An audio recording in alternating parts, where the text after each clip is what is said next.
Welcome to Wild Edge's Everyday People Chat, a platform to discuss how we can use permaculture to support our mental health.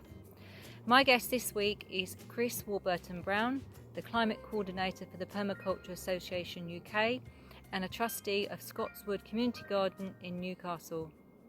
Chris was very kind in opening up and speaking to me about his mental health and the experiences he's had and just what that meant for him.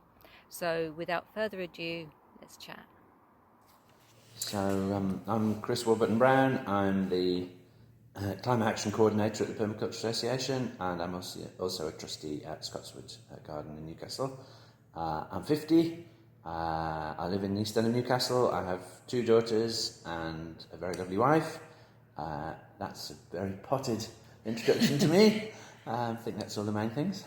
Lovely, Chris. Thank you. And so thank you for sharing with me one of my permaculture and mental health chats for everyday people. It's very kind of you to join us. No, you're very welcome. So, I'd just like to ask you some questions really about your experience of mental health. And if you could share with us, that would be great. So can you tell me a little bit about your experience that you've had in mental health, maybe any struggles? I have always had, since I was very young, quite serious anxiety, and that's affected my life quite a lot. I've had, I think, sort of 4 major incidents of sort of mental breakdowns, really, different times in my life. The last one was in 2018.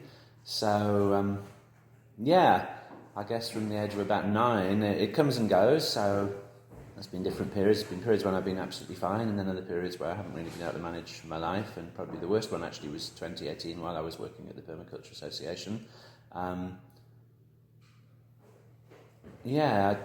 mum has very serious mental health problems, and was in mental hospital for much of her 20s. And although she managed okay throughout my childhood, there was always that in the background, and that's definitely sort of passed on to me. And I think, it's affected my life quite a lot in that I've been very wary of taking on too much, or I haven't wanted to work full time since when did I last work full time? Since about 97 or 98, because I need time to manage my energy and look after myself, and I tend to get quite workaholic and obsessed with things if I'm working more than sort of 3 days a week. So that's had a big impact. I've done a lot of different bits of work, particularly with the enneagram. I don't know if you're familiar with the enneagram, but that's probably my main tool for understanding myself, which is a really good psychological tool. Someone probably should do some work on the enneagram and permaculture, but that hasn't happened yet. And that's helped me really understand myself, and I think since 2018 probably had the best mental health I've had in my life, but a lot of that was in reaction to being so anxious, and for the first time in my life having suicidal ideation in 2018. So had to work really hard on that. My wife said to me just the other day that it was the most traumatic thing that has happened to her, and that was like quite a shock to hear that, the impact it had on her of when I was ill in 2018. So I've been lucky to have sort of 5 years of increasingly good mental health, but that requires me I'm on very low level medication, and requires me to keep focused on that and be self-aware and pace myself. And I'm just beginning to think, now that my kids are at the age of leaving home, that I've put so much time and energy into them, maybe now I can take on a bit more paid work and maybe go up to 4 days or maybe even 5 days, but that's going to have to pace myself into that. So anyone who's had the experience of intense anxiety knows what it's like and knows how horrible it is, and I have all the usual things of sleeplessness and obsession, and when I'm really ill, slipping into paranoia, and not exactly delusion, but definitely distorted reality stuff. It's pretty nasty. And in terms of my permaculture journey, that started actually as a result of my mental health stuff in, let me get my dates right, 98. I'd been doing a full-time job, got very stressed, couldn't carry on with it, and Ed Tyler, who had just set up Scotswood Garden, who I already knew when I was recovering, invited me to go and work there. it's a bit of a life-changing thing. It's funny how these things happen, isn't it? You get these like random encounters with people. Or Absolutely. People say, well, why don't you pop over the afternoon and do some volunteering? And here I am. So it's half my life I've been involved in Scotswood, 25 years now. 5 years as a volunteer there every week, and then in the last 3 or 4 years as a trustee, with a big gap in the middle. So I would say my permaculture journey began as a direct result of my mental health, and I've really loved being at Scotswood and doing that work. And I think, the thing with land-based work is that, or community garden work, is that the two connections that we need, which is nature connection and people connection, it can provide that. And that was certainly what I found in 98, and that was really, really important to me. Still is, really.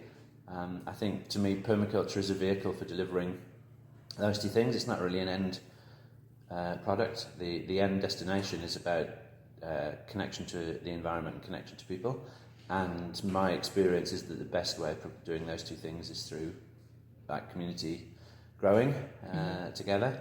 So I think that's been really, really important to me. And interestingly, my auntie did care growing, whatever you call it, care horticulture. She did that as well for quite a few years, and so I think that sort of experience of either overtly, I didn't kind of go overtly to Scotswood to sort out my, I did personally, but I didn't kind of turn up there and say, I'm here to sort out my mental health, which obviously in a traditional kind of care horticulture setting people do, where you have clients, which is not a particularly nice word, but, I was never like that at Scotswood, but definitely for me it was a big part of trying to sort out what was going on, and it proved pretty successful then.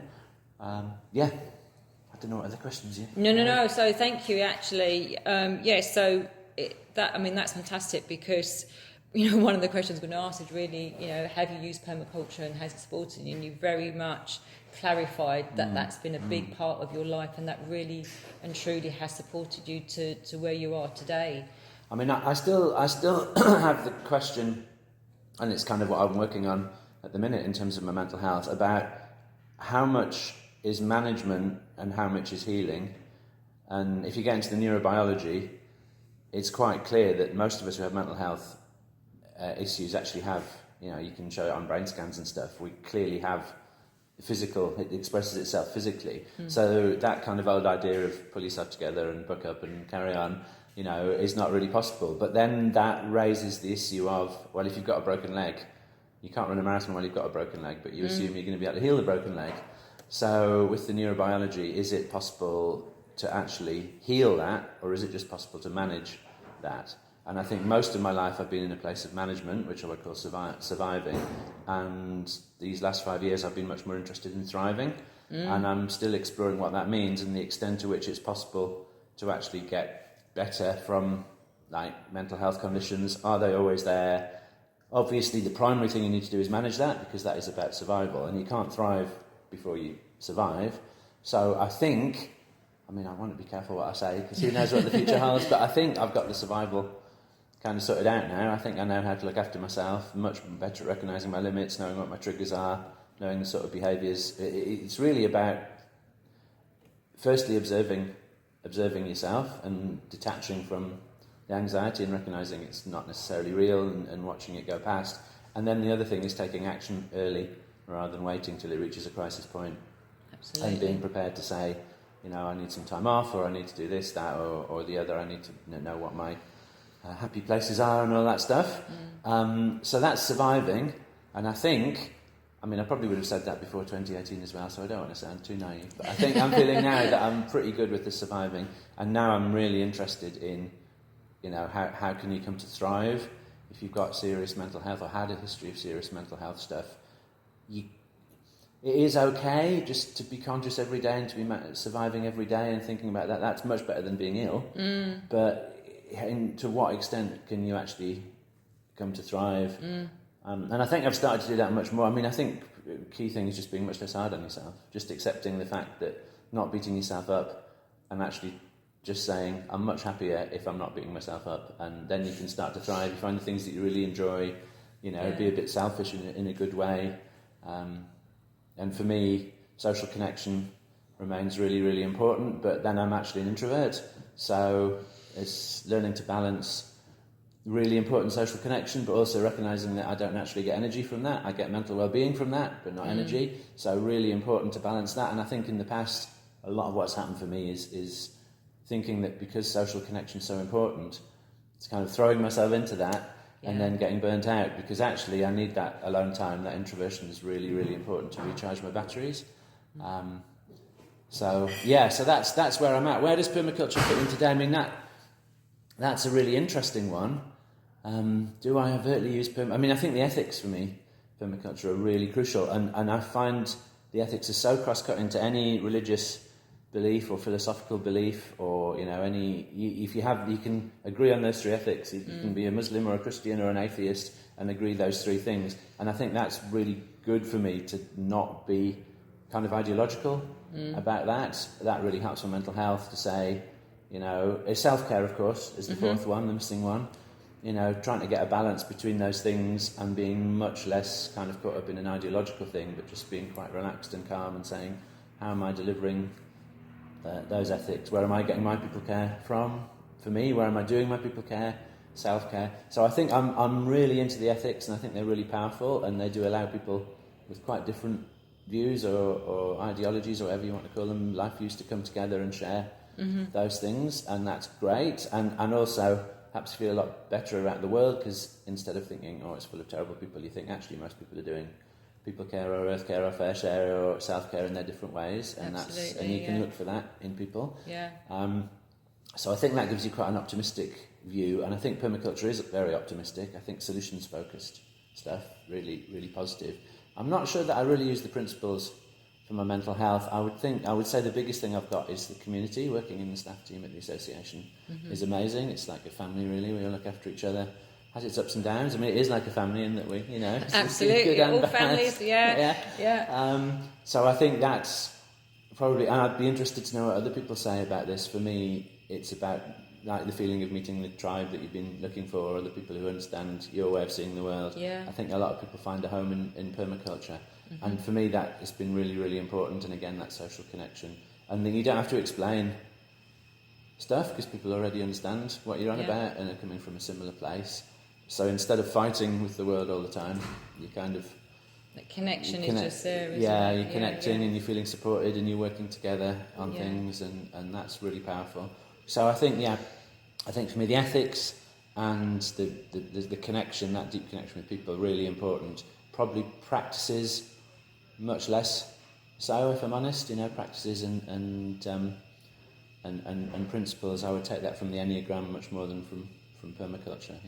That's kind of what I go back to when I'm seeking to develop myself or understand myself, is the enneagram, not permaculture.